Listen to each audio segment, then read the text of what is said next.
السلام علیکم ورحمۃ اللہ وبرکاتہ، نحمدہ ونصلی علی رسولہ الکریم، اما بعد فاعوذ باللہ من الشیطان الرجیم، بسم اللہ الرحمن الرحیم، رب اشرح لی صدری ویسر لی امری واحلل عقدۃ من لسانی یفقہوا قولی۔ آج سے ہم اپنے پروگرام قرآن کے موتی کا آغاز کر رہے ہیں اللہ کے نام سے۔ مومن اپنے ہر کام کا آغاز بسم اللہ سے کرتا ہے، اللہ کے نام سے کرتا ہے، کیونکہ اللہ ہی نے ہمیں پیدا کیا ہے، اللہ ہی ہمیں رزق دے رہا ہے، اللہ ہی کی طرف ہمیں لوٹ کر جانا ہے۔ لہذا ہمیں اس زندگی میں ہر کام کرتے ہوئے اپنے رب کو یاد رکھنا چاہیے۔ قرآن مجید کا آغاز بھی اللہ سبحانہ تعالیٰ نے بسم اللہ سے کیا، اور ہمارے لیے یہی مشروع کیا کہ ہم اپنا ہر قول اور عمل بسم اللہ کے ساتھ شروع کریں۔ پہلی وحی کا آغاز بھی اللہ کے نام کے ساتھ ہوا۔ جبریل امین نے پہلی مرتبہ جب نبی صلی اللہ علیہ وسلم کو قرآن مجید کی پہلی آیت سکھائی تو فرمایا، اقرأ بسم ربک الذی خلق، اپنے رب کے نام سے پڑھ جس نے پیدا کیا۔ تو گویا عبادت ہو یا ہمارے دنیا کے کام ہوں، ان سب میں ہمیں اپنے رب کو یاد رکھنا ہے، اور اس کے بے شمار فائدے بھی ہیں۔ اللہ سبحانہ تعالیٰ کا نام بابرکت ہے، لہذا جب ہم اللہ کے نام سے کوئی کام شروع کرتے ہیں تو ہمارے کاموں میں برکت پیدا ہو جاتی ہے۔ قرآن مجید میں آتا ہے، تبارک اسم ربک ذو الجلال والاکرام، بہت بابرکت ہے تیرے رب کا نام جو بہت عظمت والا، اکرام والا ہے۔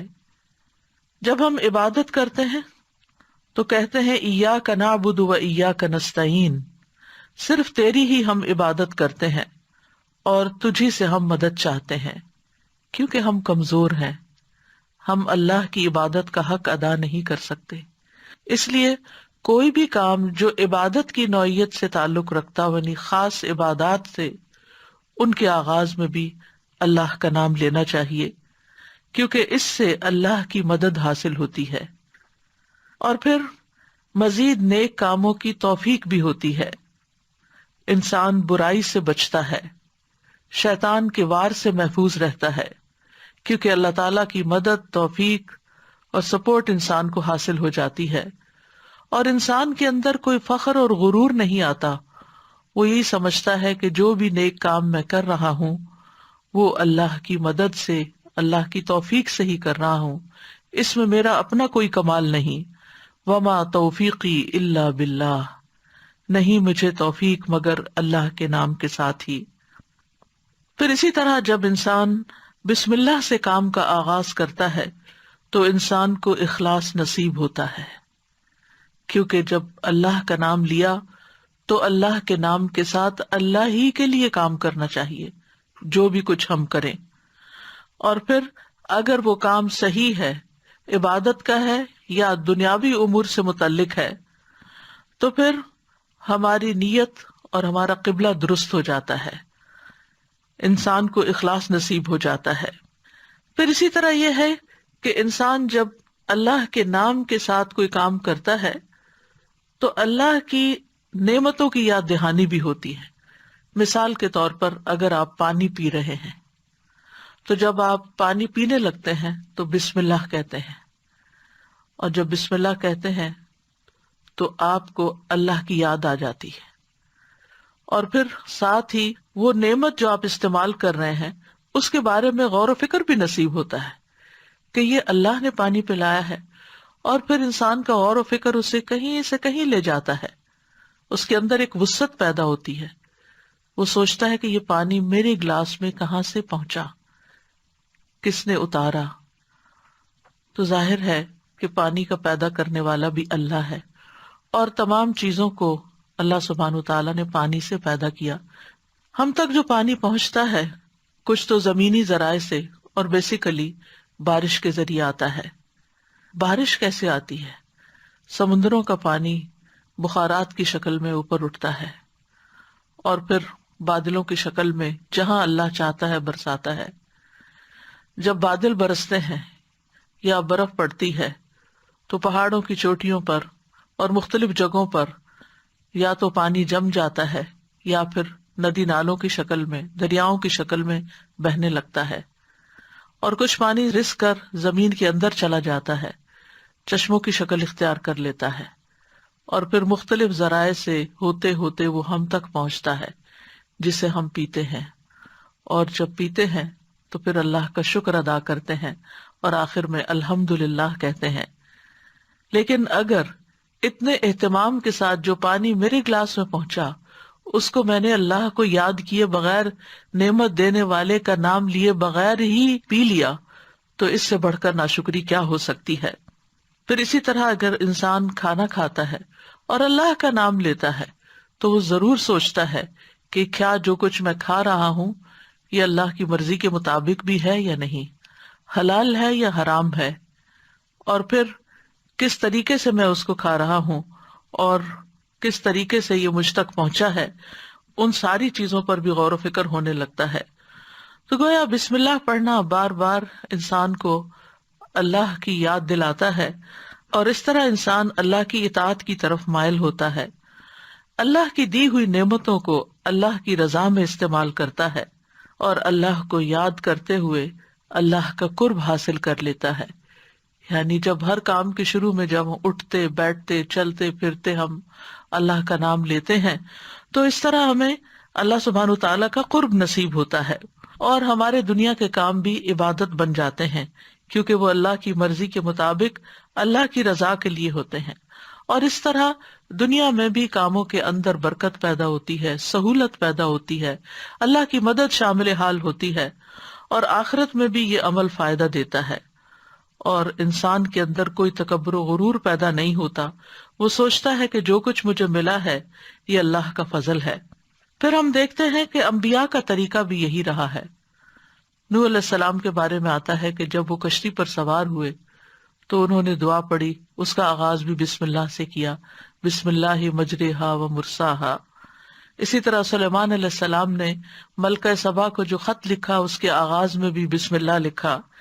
پھر اسی طرح ہم دیکھتے ہیں کہ نبی صلی اللہ علیہ وسلم متعدد مقامات پر بسم اللہ کی تعلیم دیتے ہیں، جس کے بارے میں آگے ہم متعدد احادیث میں دیکھیں گے کہ کس طرح آپ صلی اللہ علیہ وسلم کی زندگی کا ایک اہم حصہ تھا بسم اللہ پڑھنا، اور جس کام کا آغاز اچھا ہو جائے اس کا انجام بھی اچھا ہوتا ہے۔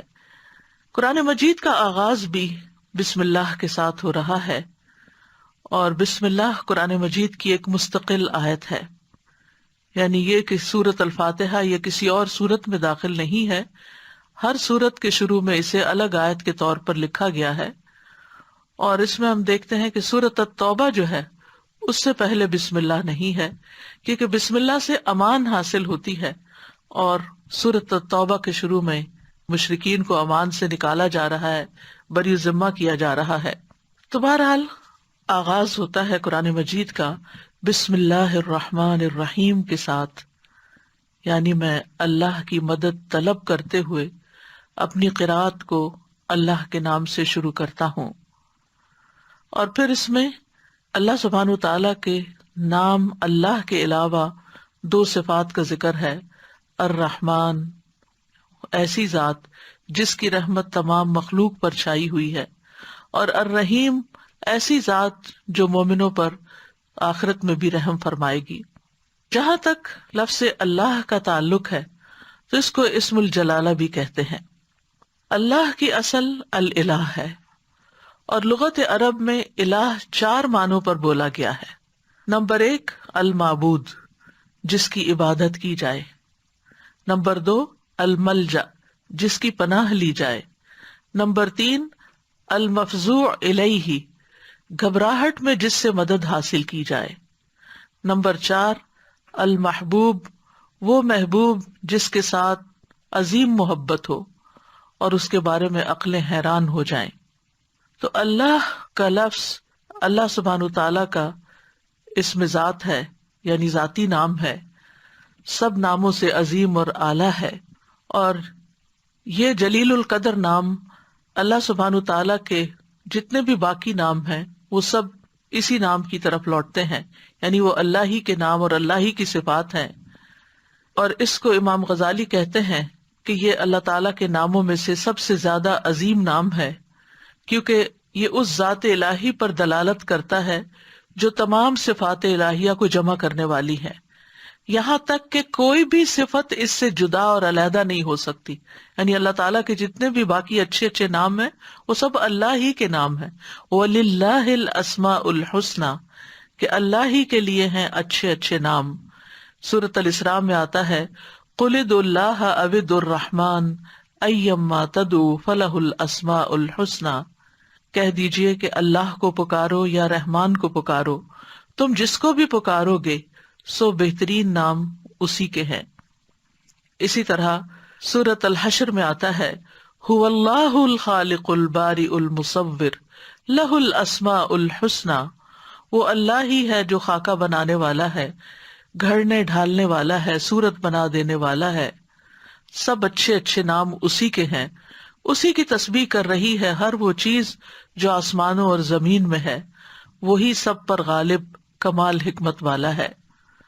تو اس لیے بہت ضروری ہے کہ جب ہم بسم اللہ مختلف مقامات پر کہتے ہیں تو ہمیں اللہ کی پہچان بھی ہونی چاہیے.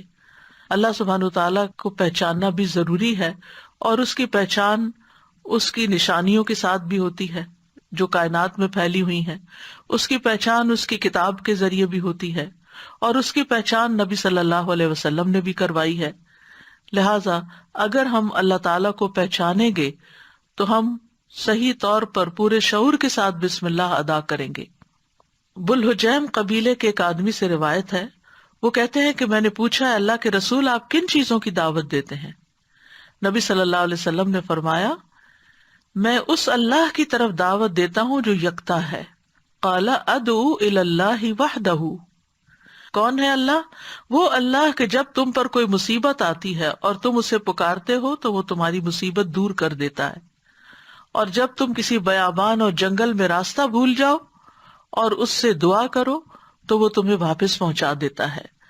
جب تم قحط سالی میں مبتلا ہوتے ہو اور اس سے دعا کرتے ہو تو وہ پیداوار ظاہر کر دیتا ہے، یعنی تمہارے سب کام وہی بناتا ہے. لیکن یہاں خاص طور پر اس آیت کے اندر یعنی بسم اللہ الرحمن الرحیم کے اندر اللہ سبحانہ تعالیٰ نے اپنا جو تعارف کرایا ہے، اپنی جو پہچان کرائی ہے، وہ اپنی صفت رحمت کے ساتھ کروائی ہے کہ کون ہے اللہ؟ وہ جو بے حد مہربان، بہت ہی زیادہ مہربان.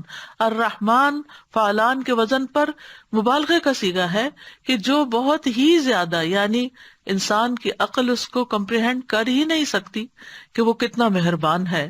اور پھر مزید اسی صفت سے، صفت رحمت ہی سے الرحیم کا لفظ آیا کہ جو بار بار رحم کرنے والا ہے.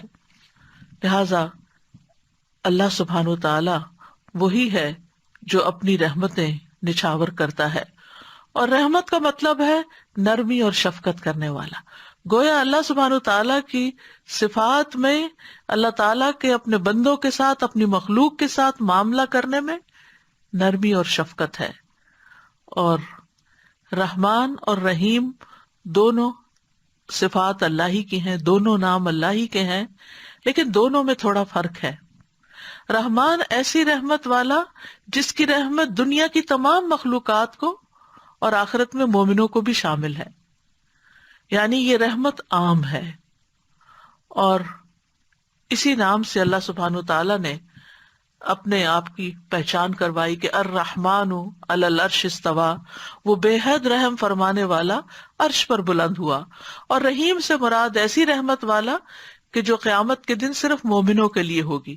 اور ہم جانتے ہیں کہ اللہ سبحانہ تعالیٰ کی رحمت کے 100 حصے ہیں، جس میں سے صرف ایک حصہ دنیا میں اتارا ہے، باقی اللہ سبحانہ تعالیٰ نے آخرت کے لیے، یعنی اس کی باقی رحمتیں 99 جو ہیں وہ آخرت کے لیے ہیں، جس کی بنا پر وہ بندوں کی بخشش فرمائے گا. یہاں دونوں ناموں کو اکٹھا کیوں کیا گیا ہے؟ اللہ سبحانہ تعالیٰ کے دونوں نام الرحمن اور رحیم کا مل کر آنا اللہ سبحانہ تعالیٰ کی رحمت کے مزید کمال کو بیان کرتا ہے. اور اس کے بارے میں ابن القیم رحمہ اللہ کہتے ہیں کہ جہاں تک الرحمن الرحیم دونوں ناموں کو جمع کرنے کا تعلق ہے تو اس کا معنی ان دونوں معنوں سے اچھا ہے جو معنی ان کے الگ الگ بیان کیے جاتے ہیں، یعنی وہ مزید جمع ہو جاتا ہے، اور وہ یہ ہے کہ الرحمن اللہ کی قائم صفت پر دلالت کرتا ہے، اور لفظ الرحیم اللہ کی مخلوق پہ کی جانے والی رحمت سے تعلق رکھتا ہے۔ پس پہلا نام جو ہے اللہ کی ذاتی صفت رحمت پہ دلالت کرتا ہے، اور دوسرا نام اللہ کے فعل پر دلالت کرتا ہے کہ اللہ اپنی رحمت کے ساتھ مخلوق پر رحم فرماتا ہے۔ اور ابن قیم یہ بھی کہتے ہیں کہ ان دونوں صفات کو جمع کرنے کا یہ فائدہ ہے کہ اللہ نے دنیا میں جلد اور آخرت میں بعد میں واقع ہونے والی رحمت کی خبر دی ہے، اور اللہ کی خاص اور عام رحمت کے متعلق خبر دی گئی ہے، اور اللہ کی رحمت اس کے غضب پر غالب ہے۔ ابو ہریرہ کہتے ہیں کہ رسول اللہ صلی اللہ علیہ وسلم نے فرمایا، جب اللہ مخلوق کو پیدا کر چکا تو اس نے اپنی کتاب لوح محفوظ میں لکھا جو اس کے پاس عرش پر موجود ہے کہ میری رحمت میرے غضب پر غالب ہے، اور اس کی رحمت بہت وسیع ہے۔ قرآن مجید میں آتا ہے وَرَحْمَتِي وَسِعَتْ كُلَّ شَيْءٍ، میری رحمت نے ہر چیز کو گھیر رکھا ہے، کوئی اس کو مانتا ہے یا نہیں مانتا، اس کی عبادت کرتا ہے یا نہیں کرتا، جتنے بھی ہم دنیا میں لوگ چل پھر رہے ہیں، سخت سخت نافرمانیاں کرتے ہیں، لیکن اس کے باوجود وہ ہمیں جینے کی مہلت دیتا ہے، رزق دیتا ہے، ہمارے کام سنوارتا ہے، ہمیں مشکلات سے بچاتا ہے۔ تو اللہ کے یہ دونوں نام جو ہیں، انسان کو اگر ان کی پہچان ہو جائے تو ہر غم اور پریشانی اس کی دور ہو جائے، کیونکہ ہر تکلیف میں، ہر مشکل میں اگر انسان یہ یاد کر لے کہ میرا رب بڑا ہی مہربان ہے، بڑی ہی رحمت فرمانے والا ہے، تو انسان کی پریشانی دور ہو جائے کہ وہ ہے کوئی جو میری مشکل آسان کر سکتا ہے، اور وہ اپنی رحمت فرمائے گا اور ضرور کر دے گا۔ تو ہمیں ہر کام سے پہلے بسم اللہ پڑھنی چاہیے، کیونکہ اللہ سبحانہ تعالیٰ کا نام لینے والا کامیاب ہوتا ہے، جیسے کہ قرآن مجید میں آتا ہے قد افلح من تزکا وذکر اسم ربہ فصلی، بے شک کامیاب ہو گیا جو پاک ہوا اور اس نے اپنے رب کا نام یاد کیا، یعنی رب کا یہ نام لینا کامیابی کی علامت ہے، کامیابی کی ضمانت ہے۔ اور پھر نماز پڑھی، اور صبح و شام خاص طور پر اللہ کا نام لینا چاہیے۔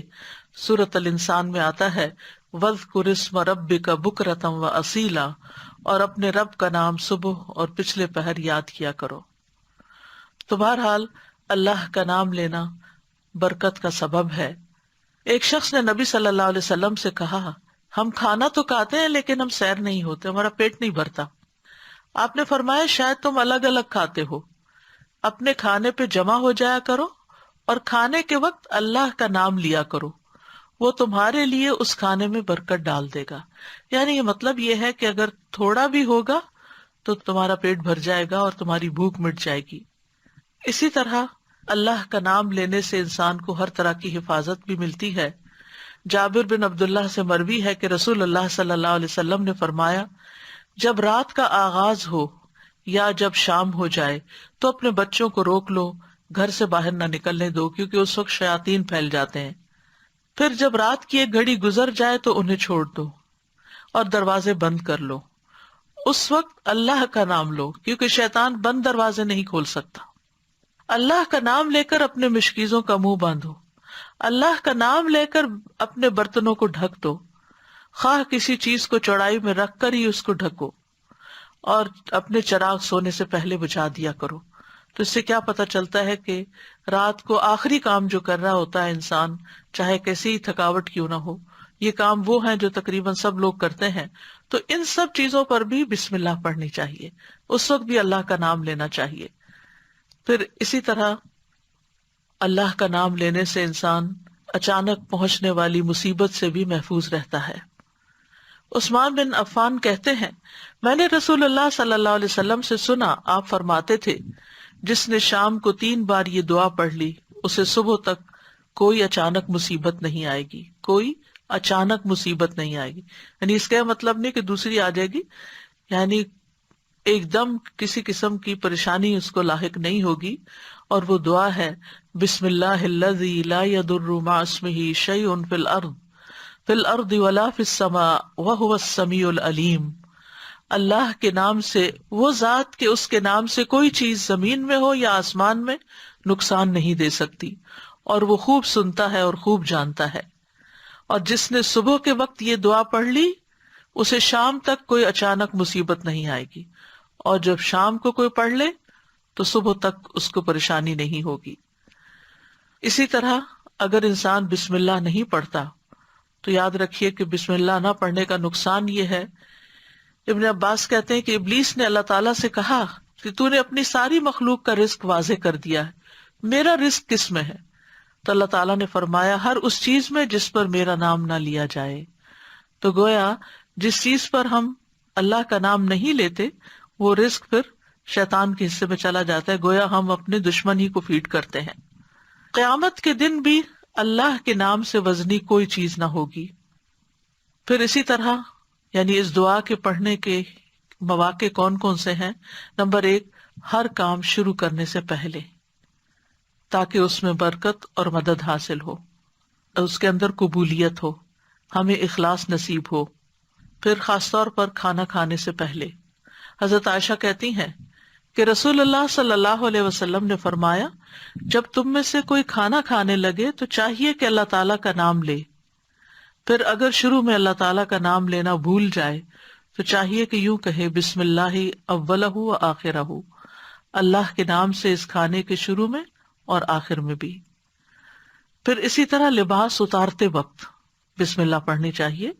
انس رضی اللہ عنہ سے روایت ہے کہ نبی صلی اللہ علیہ وسلم نے فرمایا جنوں کی آنکھوں اور بنی آدم کی شرمگاہوں کا پردہ یہ ہے کہ جب ان میں سے کوئی اپنے کپڑے اتارے تو بسم اللہ پڑھ لے، یعنی اتارنے سے پہلے پڑھ لے، تو جن اور شیاطین کی نظر نہیں لگتی۔ اسی طرح جب آپ بچوں کو کپڑے تبدیل کروا رہے ہوں تو اس وقت بھی بسم اللہ پڑھ لیں۔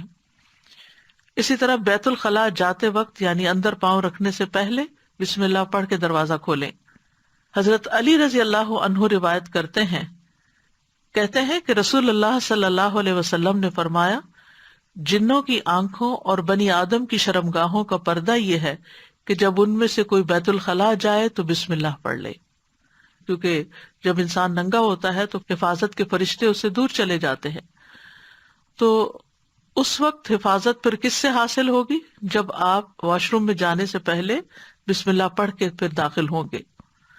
اسی طرح وضو سے پہلے ابو ہریرہ کہتے ہیں کہ رسول اللہ صلی اللہ علیہ وسلم نے فرمایا لا صلاۃ لمن لا وضوء لہ ولا وضوء لمن لم یذکر اسم اللہ تعالی علیہ، کہ جس کا وضو نہیں اس کی نماز نہیں، اور جو شخص وضو کے شروع میں اللہ تعالیٰ کا نام نہ لے اس کا وضو نہیں۔ اب یہاں پر بعض لوگوں کو یہ پریشانی ہوتی ہے کہ ہم واش روم میں کھڑے ہوتے ہیں، وہیں سنک ہے، وہیں کموڈ ہے، تو پھر ہم بسم اللہ کس طرح پڑھیں؟ اس کے ایک تو یہ ہے کہ جب آپ وضو کی نیت سے جا رہے ہیں تو اندر داخل ہونے سے پہلے ہی پڑھ لیں اور جا کے ٹیپ کھول لیں اور اپنا وضو شروع کر دیں۔ دوسرا یہ ہے کہ آپ دل میں پڑھ لیں، لیکن اگر کوئی بھول گیا ہے تو جس وقت یاد آئے یعنی وضو کے دوران اس وقت بھی پڑھ سکتا ہے۔ پھر اسی طرح پڑھنا ہی بھول گیا تو اس کا کیا مطلب؟ وضو ہوا ہی نہیں سرے سے، یا پھر یہ کہ اس کی اگر وضو نہیں ہوا تو کیا نماز ہی نہیں ہوئی؟ نہیں، اس کا مطلب یہ ہے کہ اس کا وضو کامل نہیں ہوا۔ یہاں علماء نے اس کا مطلب یہ کیا ہے کہ اس کے وضو میں نقص رہ گیا، وضو ہو جائے گا، نماز ہو جائے گی، لیکن وہ جو برکت حاصل ہونی تھی یا زیادہ ثواب ملنا تھا اس سے انسان محروم ہو جاتا ہے۔ پھر اسی طرح یہ ہے کہ قرآن مجید کی قرأت سے پہلے بسم اللہ پڑھنی چاہیے۔ قتادہ سے روایت ہے، وہ کہتے ہیں کہ انس رضی اللہ عنہ سے سوال کیا گیا کہ نبی صلی اللہ علیہ وسلم کی قرأت کیسی تھی، تو انہوں نے بیان کیا کہ آپ صلی اللہ علیہ وسلم کھینچ کر پڑھتے تھے، پھر آپ نے بسم اللہ الرحمن الرحیم کو پڑھا، یعنی بسم اللہ الرحمن الرحیم، یعنی مد کے ساتھ پڑھتے تھے، الرحمن کو الرحیم کو بھی کھینچ کر تلاوت کرتے تھے۔ پھر اسی طرح کھانا کھانے سے پہلے بھی عمر بن ابی سلمہ رضی اللہ عنہ کہتے ہیں میں بچہ تھا اور رسول اللہ صلی اللہ علیہ وسلم کی پرورش میں تھا، عمر بن نبی سلمہ جو ہیں یہ ابو سلمہ رضی اللہ عنہ کے بیٹے ہیں، ام سلمہ کے بھی بیٹے ہیں۔ ام سلمہ کی جب شادی ہوئی تو یہ نبی صلی اللہ علیہ وسلم کے گھر میں بچے آ گئے، یعنی آپ کے ربیب تھے اور آپ کی پرورش میں تھے۔ تو وہ کہتے ہیں کہ کھانا کھاتے وقت میرا ہاتھ برتن میں چاروں طرف گھوما کرتا جیسے بچے عام طور پر کرتے ہیں۔ تو رسول اللہ صلی اللہ علیہ وسلم نے مجھ سے فرمایا، اے لڑکے بسم اللہ پڑھ لیا کرو اور دائیں ہاتھ سے کھایا کرو، اور برتن میں وہاں سے کھایا کرو جو جگہ تم سے نزدیک ہو، یعنی اپنے سامنے سے کھاؤ۔ وہ کہتے ہیں کہ چنانچہ اس کے بعد میں ہمیشہ اسی ہدایت کے مطابق کھاتا رہا۔ تو یہ ٹیبل مینرز ہیں، کھانا کھانے کے آداب ہیں، اور اس میں نہ صرف یہ کہ بڑوں کو اس کا اہتمام کرنا چاہیے بلکہ بچوں کو بھی سکھانا چاہیے۔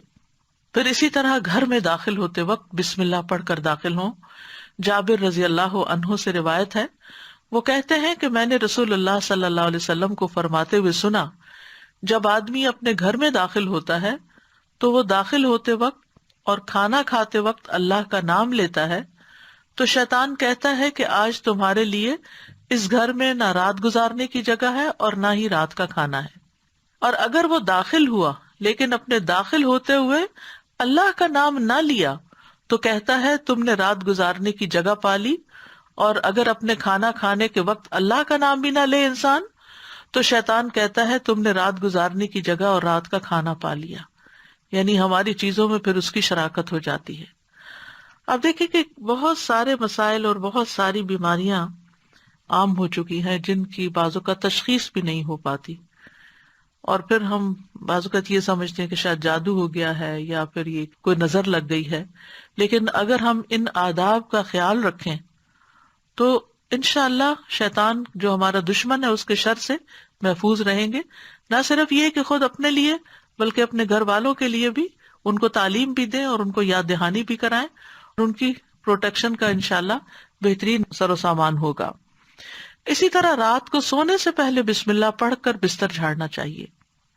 رسول اللہ صلی اللہ علیہ وسلم نے فرمایا، صحیح مسلم کی روایت ہے، جب تم میں سے کوئی اپنے بستر پر جائے تو اسے چاہیے کہ وہ اپنے تہبند کا کونا پکڑے اور اس سے اپنا بستر جھاڑ لے اور بسم اللہ پڑھ لے، کیونکہ وہ نہیں جانتا کہ کون اس کے بعد اس کے بستر پر آیا۔ یہ بات بڑی اہم ہے کہ وہ نہیں جانتا۔ تو اس سے یعنی کہ صرف انسان نہیں بلکہ جن ملکوں کے اندر بچھو کیڑے مکوڑے عام گھومتے پھرتے ہیں اور خاص طور پر گرمیوں کے موسم میں نکل آتے ہیں، یہ لوگ کھلی چھت میں کھلی فضا میں سوتے ہیں، بعضوں کے چارپائیاں سارا دن وہیں بچھی رہتی ہیں، تو معلوم نہیں کہ بستر کے اندر یا بیڈ کے اندر کون سی ایسی چیز گھس گئی کہ جس کو جھاڑنے سے وہ نکل جائے گی۔ دوسرا یہ کہ بعض اوقات یہ جو ہمارے سارا دن بنے ہوئے بستر رہتے ہیں تو اس کے بارے میں علماء کہتے ہیں کہ بعض اوقات جنات بھی ان پہ آ کر لیٹ جاتے ہیں، تو کئی لوگوں کو بری بری خوابیں آتی ہیں، رات کو ان کی نیند ڈسٹرب رہتی ہے۔ لیکن اگر آپ یہ مسنون عمل کریں تو ایسی چیزوں میں کمی واقع ہو جاتی ہے۔ تو یہاں پر نبی صلی اللہ علیہ وسلم نے تہبند کا کونا فرمایا، آپ کوئی بھی کپڑا لے سکتے ہیں، کوئی ٹاول لے سکتے ہیں، اپنا دوپٹے کا ہی کونا پکڑ کے ایک اس سے جھاڑ دیں۔ اور یہ بھی کہا جاتا ہے کہ ہم جب ایک رات سوتے ہیں تو وہ ڈیڈ سیلز جو ہوتے ہیں وہ بستر پر ہی رہ جاتے ہیں، اور وہ بھی کئی بیماریوں کا باعث بنتے ہیں جب وہ بستر پر ہی لگے رہتے ہیں اور ان کو جھاڑا نہیں جاتا۔ تو بہرحال گرد و غبار ہو یا ڈیڈ سیلز ہوں یا کیڑے مکوڑے ہوں یا کچھ بھی نہ ہو، تب بھی نبی صلی اللہ علیہ وسلم نے جو طریقہ سکھایا ہے اس پر عمل کرنا چاہیے۔ اسی طرح جب آپ صلی اللہ علیہ وسلم اپنے بستر پر تشریف لے جاتے تو فرماتے اللہم بسمک احیا و اموت، یعنی اس وقت بھی بسم اللہ پڑھتے، اے اللہ تیرے نام کے ساتھ میں زندہ ہوتا ہوں اور تیرے نام کے ساتھ میں مرتا ہوں۔ اسی طرح سوار ہوتے وقت بھی بسم اللہ پڑھنا چاہیے۔ ابو لاس الخزائی رضی اللہ عنہ سے مروی ہے، کہتے ہیں کہ رسول اللہ صلی اللہ علیہ وسلم نے ہمیں حج کے لیے صدقہ کے اونٹوں میں سے ایک کمزور اونٹ پہ سوار کیا، تو ہم نے عرض کیا یا رسول اللہ، ہمیں لگتا ہے یہ اپنی کمزوری کے سبب ہمارا بوجھ نہیں اٹھا سکے گا۔ تو آپ صلی اللہ علیہ وسلم نے فرمایا، ہر اونٹ کی کوہان پر ایک شیطان ہوتا ہے، جب تم اس پر سوار ہونے لگو تو اللہ کا نام لے کر سوار ہو جیسا کہ تمہیں حکم دیا گیا، پھر اسے اپنے قابو میں کر لو، اللہ اسے سواری کے قابل کر دے گا۔ اور آج کے دور میں بہت سے لوگ اونٹوں پہ سوار ہوتے ہیں، گھوڑوں پہ سوار ہوتے ہیں، اور گاڑیاں تو خیر عام ہیں، تو اس کا یہ مطلب نہیں کہ صرف جب اونٹ پر ہی سوار ہوں تو بسم اللہ پڑھیں. گاڑی پر سوار ہوتے ہوئے، دروازہ کھولتے ہوئے، سیٹ پہ بیٹھتے ہوئے، گاڑی سٹارٹ کرتے ہوئے اگر سوچے کہ بسم اللہ کہنے میں وقت کتنا لگتا ہے، 2 لفظ ہی تو کہنے ہوتے ہیں، لیکن اللہ کی مدد شامل حال ہو جاتی، انسان نقصان سے بچ جاتا ہے، وہ سفر محفوظ ہو جاتا ہے. اسی طرح تکلیف کے وقت بھی بسم اللہ کہنا چاہیے. جابر رضی اللہ عنہ کہتے ہیں جب غزوہ احد میں طلحہ رضی اللہ عنہ کی انگلی کٹ گئی تو انہوں نے کہا، یعنی سی جیسے ہم تکلیف یا درد کے وقت کرتے ہیں، تو رسول اللہ صلی اللہ علیہ وسلم نے فرمایا اگر تم بسم اللہ کہتے تو فرشتے تمہیں اٹھا لیتے، اس حال میں کہ لوگ تمہیں دیکھ رہے ہوتے. اسی طرح اگر کسی جگہ پر درد ہو رہی ہو تو بسم اللہ سے اللہ کا نام لے کر دم کرنا چاہیے. صحیح مسلم میں آتا ہے، عثمان بن ابو العاص ثقفی رضی اللہ عنہ سے روایت ہے کہ انہوں نے رسول اللہ صلی اللہ علیہ وسلم سے درد کی شکایت کی جسے وہ اپنے جسم میں محسوس کیا کرتے تھے جب سے وہ مسلمان ہوئے. تو رسول اللہ صلی اللہ علیہ وسلم نے ان سے فرمایا اپنا ہاتھ اس جگہ رکھو جہاں تم اپنے جسم سے درد محسوس کرتے ہو اور 3 بار بسم اللہ کہو. یہاں اس حدیث سے یہ پتہ چلتا ہے کہ جہاں شدت زیادہ ہو تکلیف وغیرہ کی وہاں بسم اللہ کو ریپیٹ بھی کیا جا سکتا ہے. 3 مرتبہ بسم اللہ کہو اور 7 مرتبہ یہ پڑھو اعوذ باللہ وقدرتہ من شر ما اجد واحاذر، میں اللہ کی ذات اور اس کی قدرت سے ہر اس چیز سے پناہ مانگتا ہوں جسے میں محسوس کرتا ہوں اور جس سے میں خوف کرتا ہوں. تو آپ خود بھی اور بچوں کو بھی یہ دعا سکھا دیں، کہیں چوٹ لگ جائے، کہیں درد ہو رہا ہو، اور بعض اوقات ایسے لا علاج مرض ہوتے ہیں کہ تکلیف ہوتی ہے لیکن ڈائگنوز نہیں ہوتی، تو اللہ کے نام سے انسان مدد حاصل کرتا رہے اللہ کی، تو ایسی تکلیفیں دور ہو جاتی ہیں. اور پورے یقین کے ساتھ یہ کرنا چاہیے، اور وہ تمام چیزیں جو نبی صلی اللہ علیہ وسلم نے سکھائی وہ سنت زندہ بھی کرنی چاہیے، اور یہ یقین رکھتے ہوئے کہ یہ سب کچھ وحی کے ذریعے آپ کو بتایا گیا تھا. یعنی آپ نے اپنی خواہش نفس سے یہ باتیں نہیں سکھائیں یا کوئی تیر تکے سے نہیں بتائیں، بلکہ آپ کو سکھائی گئی تھی. اسی طرح ہم دیکھتے ہیں کہ جب آپ بیمار ہوئے تو جبریل علیہ السلام آپ کی خدمت میں تشریف لائے اور فرمایا اے محمد آپ بیمار ہو گئے ہیں؟ آپ صلی اللہ علیہ وسلم نے فرمایا ہاں. جبریل علیہ السلام نے فرمایا بسم اللہ ارقیک من کل شیء یؤذیک من شر کل نفس او عین او حاسد اللہ یشفیک بسم اللہ ارقیک. اور یوں بھی روایت میں آتا ہے او عین حاسد اللہ یشفیک بسم اللہ ارقیک. میں آپ کو اللہ کے نام سے دم کرتا ہوں، آپ کو تکلیف دینے والی ہر چیز سے، ہر جان یا ہر آنکھ یا حاسد کے شر سے اللہ آپ کو شفا دے، میں آپ کو اللہ کے نام سے دم کرتا ہوں. تو اس میں آپ دیکھیے کہ ہر تکلیف دینے والی چیز سے، بعض اوقات انسان کھانا ہی ایسا کھا لیتا ہے کہ جس سے بیمار پڑ جاتا ہے، یا کوئی ایسا خواب دیکھ لیتا ہے کہ جس کو پریشان کرتا ہے، اسٹریس میں ڈال دیتا ہے اور اس سے انسان بیمار ہو جاتا ہے. یا اسی طرح بعض لوگوں کی نظر لگ جاتی ہے، بعض لوگوں کا حسد ہوتا ہے. تو ان سب بیماریوں کو جو ہم جانتے ہیں اور جن کی روٹ کاز ہمیں معلوم ہی نہیں، ان سب کے لیے بھی بہترین دم ہے جو جبریل علیہ السلام نے خود نبی صلی اللہ علیہ وسلم پر کیا. تو اس لیے ان چھوٹی چھوٹی دعاؤں کو ہمیں یاد کر لینا چاہیے.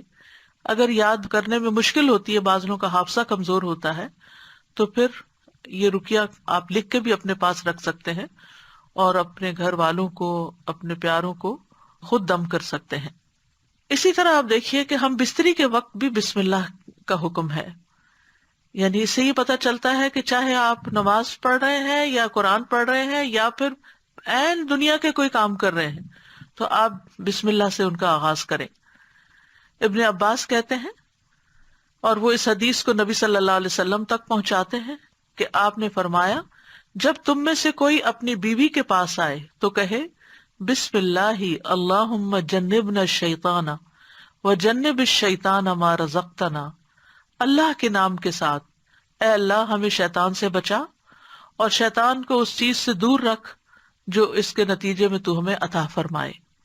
یہ دعا پڑھنے کے بعد میاں بیوی کو جو اولاد ملے گی اسے شیطان نقصان نہیں پہنچا سکتا. یعنی اتنا فائدہ ہے اس دعا کا. یعنی عین اس وقت بھی اللہ کے نام کو، اللہ کی یاد کو نہیں بھولنا چاہیے. پھر اسی طرح جانور ذبح کرتے وقت قرآن مجید میں آتا ہے وَالْبُدْنَ جَعَلْنَاهَا لَكُم مِّن شَعَائِرِ اللَّهِ لَكُم فِيهَا خَيْرٌ فَاذْكُرُوا اسْمَ اللَّهِ عَلَيْهَا صَوَافَّ، اور قربانی کے بڑے جانور ہم نے انہیں تمہارے لیے اللہ کی نشانیوں سے بنایا، یعنی اللہ کی نشانیاں ہیں، تمہارے لیے ان میں بڑی خیر ہے، سو ان پر اللہ کا نام لو، اس حال میں کہ گھٹنا بندھے کھڑے ہوں، یعنی اونٹوں پر۔ اس کا مطلب نہیں کہ صرف اونٹوں پر، بلکہ آپ صلی اللہ علیہ وسلم نے ایک مرتبہ سینگوں والے مینڈوں کی قربانی دی تو آپ اپنے ہاتھ سے انہیں ذبح کر رہے تھے، اور حضرت انس کہتے ہیں کہ میں نے دیکھا آپ نے ان کے رخسار پر قدم رکھا ہوا تھا، آپ نے بسم اللہ پڑھی اور تکبیر کہی، بسم اللہ اللہ اکبر۔ اسی طرح خط کے آغاز میں میت کو دفناتے وقت ابن عمر رضی اللہ عنہ سے مروی ہے کہ نبی صلی اللہ علیہ وسلم جب میت کو قبر میں اتارتے تو فرماتے بسم اللہ وعلی سنت رسول اللہ، اللہ کے نام سے اور رسول اللہ صلی اللہ علیہ وسلم کے طریقے پر۔ تو گویا آغاز بھی اللہ کے نام سے اور زندگی کا آخری مرحلہ بھی اللہ کے نام سے۔ تو کرنے کے کام یہ ہیں کہ ہر کام شروع کرنے سے پہلے اللہ کا نام لیں، تاکہ آغاز اچھا ہو تو انجام بھی اچھا ہو۔ شروع میں لینا بھول جائیں تو جب یاد آئے تو بسم اللہ پڑھ لیں۔ مثلاً بعض اوقات ہم بہت مصروف ہوتے ہیں یا بہت شدید بھوک لگی ہوتی ہے تو ایک دم ہم کھانے پہ جیسے ٹوٹ پڑتے ہیں اور بسم اللہ نہیں پڑھتے، حالانکہ جب کھانا لگ جاتا ہے تو گھر کا بڑا جو ہے وہ کہتا ہے بسم اللہ، یعنی شروع کیجیے۔ تو یہ جو لفظ بسم اللہ ہے، بسم اللہ الرحمن الرحیم، اس میں صرف یعنی کہ یہ جار مجرور ہے، اور اس میں یا تو فعل محذوف ہے یا پھر اسم محذوف ہے۔ محذوف کا مطلب ہے کہ وہ حذف کیا گیا ہے، موجود نہیں۔ کیوں؟ اس لیے کہ وہ انڈرسٹوڈ ہے کہ جب ہم کوئی کام کریں گے تو ہماری نیت میں وہ چیز ہوگی کہ اللہ کے نام سے میں پانی پیتا ہوں، اللہ کے نام سے میں کھانا کھاتا ہوں، اللہ کے نام سے میں سونے لگا ہوں، اللہ کے نام سے میں گھر سے نکلنے لگا ہوں۔ تو ہمیں اپنی ساری زندگی کا جائزہ لینا ہے کہ ہم کہاں کہاں بسم اللہ پڑھتے ہیں۔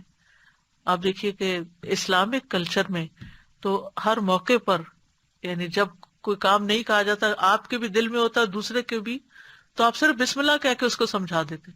مثلا آپ کے گھر کی بیل بجتی، آپ دروازہ کھولتے ہیں، آپ کا کوئی دوست کھڑا ہوتا ہے تو آپ کہتے ہیں بسم اللہ۔ آپ یہ نہیں کہتے اندر داخل ہو جاؤ، یہ نہیں بولتے، آپ کہتے بسم اللہ۔ آپ اس کو بٹھاتے ہیں، وہ آپ کے لیے کوئی گفٹ لایا ہوتا ہے تو آپ کو کہتے بسم اللہ، یہ آپ کے لیے ہے، یعنی پورا جملہ بھی نہیں بولتے، صرف بسم اللہ۔ پھر اسے آپ اس کو کھانے پہ بٹھاتے ہیں، کھانا پیش کرتے ہیں تو کہتے ہیں بسم اللہ۔ ہاتھ دھلانے کے لیے جاتے ہیں تو کہتے ہیں بسم اللہ۔ یعنی بسم اللہ ایسے لفظ ہیں کہ جو ہماری ساری ما فی الضمیر کو بیان کر دیتے ہیں، اور کہنے والا بھی جانتا ہے کہ وہ اللہ کا نام کیوں لے رہا ہے، اور سننے والا بھی سن رہا ہوتا ہے کہ اللہ کا نام کیوں لیا جا رہا ہے یہاں۔ تو اس لیے ہر کام شروع کرنے سے پہلے اس میں ایکشن جو ہے وہ ہڈن ہے، وہ دل میں ہے آپ کے، لیکن بس اللہ کا نام لینا برکت کا باعث ہوگا۔ تو اللہ کے نام کی برکتیں حاصل کریں، حسرتوں سے بچیں۔ یعنی آپ بیٹھنے لگے ہیں کہیں تو بسم اللہ پڑھ کے بیٹھ جائیں، وہاں سے اٹھنے لگے ہیں تو بسم اللہ پڑھ لیں، اپنی یہ عادت بنا لیں۔ اور بچوں کے سامنے ذرا اونچی آواز سے بسم اللہ کہیں تاکہ وہ سنیں اور بار بار سنتے رہیں۔ مجھے یاد ہے بچپن میں جب کوئی بچہ گر جاتا تھا تو ہماری پھوپھی ہمارے ساتھ رہتی تھی، تو اس وقت بھی بسم اللہ پڑھتے، پھر اٹھاتے ہوئے، پھر اس چوٹ کو سہلاتے ہوئے، یعنی ہر دوسرے کام میں بسم اللہ بسم اللہ۔ بچوں کو دودھ پلاتے ہوئے، بچوں کو اٹھاتے ہوئے، ان کو چینج کرتے ہوئے، تو یعنی بسم اللہ ہماری گھٹی میں پڑ جانی چاہیے کہ ہم کوئی کام اللہ کی یاد کے بغیر نہ کریں۔ جس سے انسان کو محبت ہوتی ہے وہ اس کے دل میں رہتا ہے اور اس کو ہمیشہ وہ یاد کرتا رہتا ہے۔ تو جو لوگ اللہ سے محبت کرتے ہیں، اور اللہ کا لفظ کا تو معنی ہی کیا ہے، ایک معنی یعنی مألوہ، یعنی جس سے شدید محبت کی جاتی ہے، جیسے اردو میں لفظ والہانہ کہتے ہیں آپ، والہانہ جس سے محبت کی جاتی ہے۔ تو اگر ہم اس کو اپنا اللہ سمجھتے ہیں، محبوب سمجھتے ہیں، اور اس سے والہانہ محبت کرتے ہیں، اور اس کی طرف پناہ لینا چاہتے ہیں، اپنے دشمن سے بچنا چاہتے ہیں، تو پھر اس کے لیے آپ اپنی عادت بنا لیں، اور جتنے مقامات کا میں نے ذکر کیا ہے ان پر تو خاص طور پر بسم اللہ کہنا نہ بھولیں. انشاءاللہ آپ دیکھیں گے کہ اس کی برکت سے، کہتے ہیں نا بسم اللہ کی برکت، تو بسم اللہ کی برکت سے آپ کی زندگی کے بہت سے کام آسان ہوں گے، بہت سی پریشانیوں سے نجات ملے گی. تو آئیے ایک دفعہ ہم خوبصورت آواز میں بسم اللہ سن لیتے ہیں. بسم اللہ الرحمن الرحیم. بسم اللہ الرحمن الرحیم. بسم اللہ الرحمن الرحیم. اس کے ساتھ ہی میں آپ سے اجازت لیتی ہوں. کل انشاءاللہ اسی وقت دوسرے پارے سے ایک آیت کا انتخاب کر کے آپ کے ساتھ بات چیت ہوگی. یہ رمضان کے سلسلے کی ایک کڑی ہے، اور اس وجہ سے ہر پارے سے صرف ایک آیت کو سلیکٹ کیا گیا ہے تاکہ ہم ایک آیت کو سمجھ بھی جائیں اور اس کو اپنی زندگی میں لے آئیں، تاکہ ہمارا علم ہم پر بوجھ نہ ہو، ہمارے لیے عمل کرنا آسان ہو. یعنی کبھی یہ روایت رہی کہ ایک دن میں ایک سپارہ پورا پڑھ لیا جائے، کبھی تیز بارش ہوتی ہے، اور کبھی ایک دن میں بس ایک آیت ہی سمجھ لی جائے. تو اصل مقصد کیا ہے؟ تدبر اور عمل، کہ ہم غور و فکر بھی کریں اور اس کے ساتھ ساتھ عمل بھی کریں. وآخر دعوانا ان الحمد للہ رب العالمین. سبحانک اللہم وبحمدک، اشہد ان لا الہ الا انت، استغفرک واتوب الیک. السلام علیکم ورحمۃ اللہ وبرکاتہ.